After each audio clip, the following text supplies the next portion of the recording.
Assalamualaikum Buya. Wassalamualaikum warahmatullahi wabarakatuh. Sedang viral istilah gender netral, yaitu sebuah gerakan di mana jenis kelamin tidak mempengaruhi kegiatan, bahasa, profesi, sampai jabatan. Contoh gerakan netralitas gender adalah toilet umum unisex, dan istilah gender berbeda dengan jenis kelamin. Jika jenis kelamin ditentukan dari kondisi biologis, identitas gender lebih kepada cara pandang seseorang tentang jati diri mereka sendiri. Bagaimana pandangan Buya tentang adanya istilah gender netral? Terima kasih Buya. Kita harus tahu maksud sejati, maksud yang sesungguhnya dari istilah itu dihembuskan. Istilah tersebut diangkat. Kalau istilah gender netral atau netralisme gender atau apa ya, jika maksudnya adalah dalam urusan profesi dan sebagainya, hendaknya kita tidak membeda-bedakan. Kalau itu saya nggak usah pusing, dalam Islam pun juga sama, sudah jelas Islam. Bahkan Islam itu memang nggak perlu emansipasi. Emansipasi itu nggak berlaku dalam Islam. Makanya aneh orang Islam pakai istilah emansipasi, termasuk menetralkan gender ini. Nggak perlu dalam Islam, semua sudah ditempatkan di tempatnya. Mungkin di sana ada kisah-kisah diskriminasi. Dulu emansipasi wanita itu kasusnya adalah bukan di kalangan kaum muslimin. Di saat wanita direndahkan, maka wanita menuntut disamakan, maka disetarakan, maka ada emansipasi. Dalam Islam wanita sangat mulia, jadi nggak perlu itu. Adapun masuk dengan netralisme gender atau gender netral gender apa itu, ini apa yang dimaksud? Kalau masalah profesi, hendaknya jangan sampai dibedakan gajinya laki dengan perempuan, sama-sama punya keahlian, itu sah-sah saja. Cuman dia memberikan contoh apa tadi? Toilet. Jadi gini loh ya, setiap orang punya kebiasaan itu adalah kebiasaan yang dikembali kepada tradisi masyarakat tersebut atau ada urusan agamanya. Jangan dicampur adukkan. Kalau Anda masuk kampungnya seseorang, di sana ada kebiasaan, harus Anda ngikut dong. Jangan gara-gara tidak suka langsung Anda merubah, itu Anda sakit. Psikolog, nanti antarkan psikolog. Contoh, misalnya mungkin masalah toilet ini, mungkin toilet dia ada toilet ya, toilet kan, toilet nggak usah ada toilet laki, toilet perempuan, maksudnya sama aja dah. Ini jangan Anda punya pikiran begitu gara-gara, ini kan orang ego, namanya egois. Gara-gara suatu ketika Anda sakit perut, ya kan, Anda laki-laki, waktu mau ke toilet laki-laki penuh, di toilet perempuan ada kosong, Anda pengen masuk dilarang. Gara-gara itu Anda marah, kenapa dibeda-bedain, kan begitu. Nah ini berarti Anda egois. Kalau orang modelnya kayak ini ngerusak dunia, jadi semua keinginannya harus diwujudkan. Adanya toilet laki perempuan demi kenyamanan perempuan, demi kenyamanan laki-laki. Perempuan lebih nyaman dengan itu semuanya, dan mereka senang. Jangan ngikuti orang yang sakit ini dong. Ini kan orang mentalnya sakit, gara-gara dia ke toilet nggak boleh, dia laki-laki ke toilet perempuan nggak boleh, langsung marah. Kenapa pakai beda-bedain? Nah ini menurut apa tadi, pengen netralkan gender nih, aneh-aneh. Atau kita masuk ke satu kampung, ada tradisi, ada satu keraton, kalau kita masuk ke sana pakai kopiah, dikasih apa, kayak penutup kepala, tradisi mereka nggak ada hubungan dengan agama. Loh, kalau Anda tidak mau digitukan, jangan masuk dong, nggak usah marah-marah. Apa-apaan itu ngatur kepala saya. Loh, Anda ini sakit. Semua orang ada punya kebiasaan, tradisi, apalagi urusan agama. Jadi sebetulnya kita tidak perlulah bingung, itu urusan orang bingung begitu. Kesetaraan gender orang bingung, ini apa, netralisme gender ya orang bingung. Apa yang dimaksud itu semuanya? Memang kamu mau dibilang tidak laki-laki tidak perempuan? Ya nggak bisa dong. Kalau ada saudara-saudara kita punya masalah khunta, misalnya ada masalah dia laki-laki punya sifat keperempuan-perempuanan, dia adalah punya masalah yang harus kita tolong bersama untuk dia menentukan jati dirinya dengan proses dibantu oleh pakar-pakar ahlinya, psikolog dan sebagainya.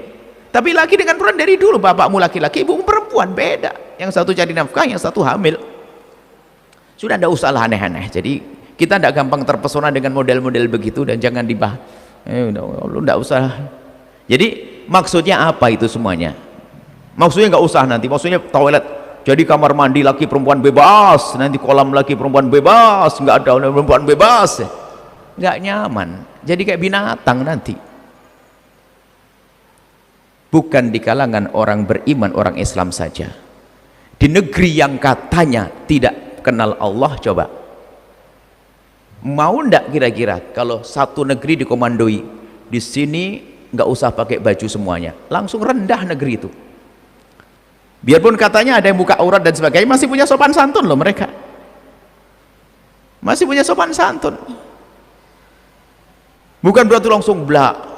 Wah, ini negeri bebas baju, negeri bebas ini, nggak ada. Semua ada aturan-aturan yang sesuai dengan kebiasaan. Kebiasaan itu kembali kepada kebiasaan tradisi di masyarakatnya atau agama yang diyakininya, itu sah-sah saja kok.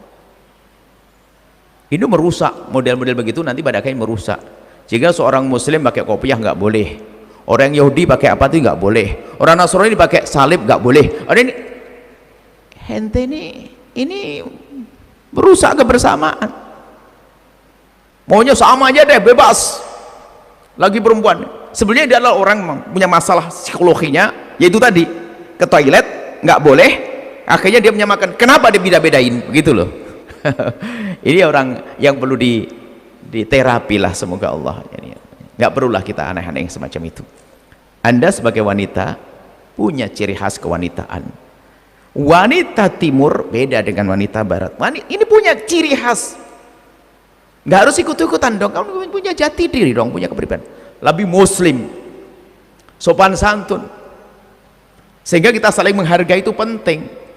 Nggak harus, misalnya mohon maaf, kalau di Indonesia, di masyarakat kita itu, kalau orang dipegang kepalanya itu adalah kurang adab, kan begitu. Bayangin nih sebuah contoh saja. Kalau di Arab tuh megang kepala nggak terlalu masalah, tapi jangan megang, mohon maaf, pinggul, timba. Megang pinggul ada dianggap bermasalah. Coba.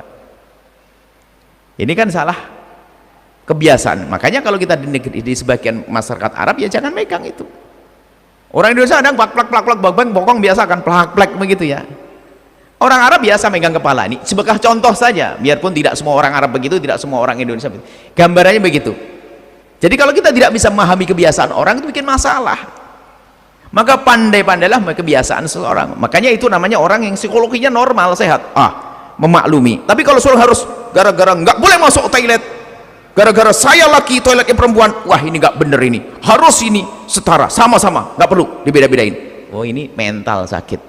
Dan itu bisa dikembangkan, bukan urusan toilet, urusan yang lainnya.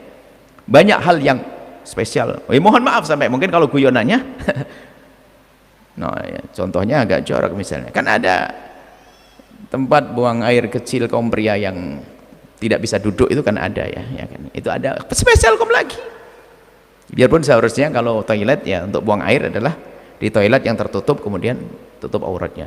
Perempuan caranya sendiri modelnya, nggak bisa disamain. Intinya hal-hal semacam itu kalau dikembangkan nanti akan meruntuhkan rambu-rambu, termasuk rambu-rambu tradisi dan rambu-rambu agama. Dan itu bahaya sekali yang demikian itu. Tapi kalau yang dimaksud adalah mensetarakan, maksudnya laki perempuan itu adalah penilaiannya adalah tentang kualitas keilmuannya, keahliannya, jangan dibeda-bedakan. Ijazahnya sama, kepandaiannya sama, gara-gara perempuan gajinya direndahkan, itu salah. Dalam Islam nggak ada yang semacam itu. Baik, itu saja. Semoga Allah menjaga kita agar tetap kuat iman, tidak gampang kagetan dengan hal-hal yang aneh, sehingga kita bisa tetap istiqomah dengan keyakinan-keyakinan kita semua. Allah alam bisawab. Syukran jazilan Buya atas jawabannya. Setelah Anda menyaksikan video ini, jangan lupa berselawat kepada baginda Nabi Muhammad sallallahu alaihi wa alihi wa sahbihi wasallam.